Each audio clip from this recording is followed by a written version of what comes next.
অনেকেই মনে করেন যে শাক রান্না করা খুব ঝামেলার। বিশেষ করে যারা ব্যাচেলর আছেন তারা মনে করেন যে শাক রান্না করা একটু কঠিন বা ঝামেলার। বিশ্বাস করেন আমি বলবো শাক রান্না করার মতো সহজ আর কিছুই নাই। এখানে আমি কিছু কলমি শাক নিয়েছি, পরিষ্কার করে ভালো করে ধুয়ে তারপর রেখে দিয়েছি। আর এখানে আমি একটা ছোট পাতলা করে আলু কেটে নিয়েছি। শাকের ভিতরে আলু দিলে খেতে অনেক বেশি টেস্ট হয়। আর এখানে পেঁয়াজ, কাঁচামরিচ, চিংড়ি মাছ একটু ভেজে নিয়েছি, সাথে হলুদের গুঁড়ো। আর আমি মরিচের গুঁড়োটা দিব জাস্ট কালারের জন্য, দেখতে অনেক বেশি সুন্দর লাগবে একটু মরিচের গুঁড়ো দিলে। পরিমাণ মতো লবণ, সব কিছু দিয়ে আমি এটা অনেক সুন্দর করে কষিয়ে নেব। আর আমরা তরকারিতে চিংড়ি মাছ দিলে এখানে আর কিছু দেই না, চিংড়ি মাছেরই আলাদা একটা ঘ্রাণ থাকে, সেই জন্য আর কোনো মশলা দেই না।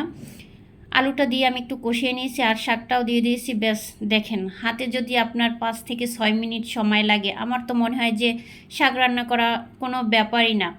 দেখেন, দেখতে দেখতেই হয়ে গেল 5 থেকে 6 মিনিটের ভিতরে শাক রান্না করা।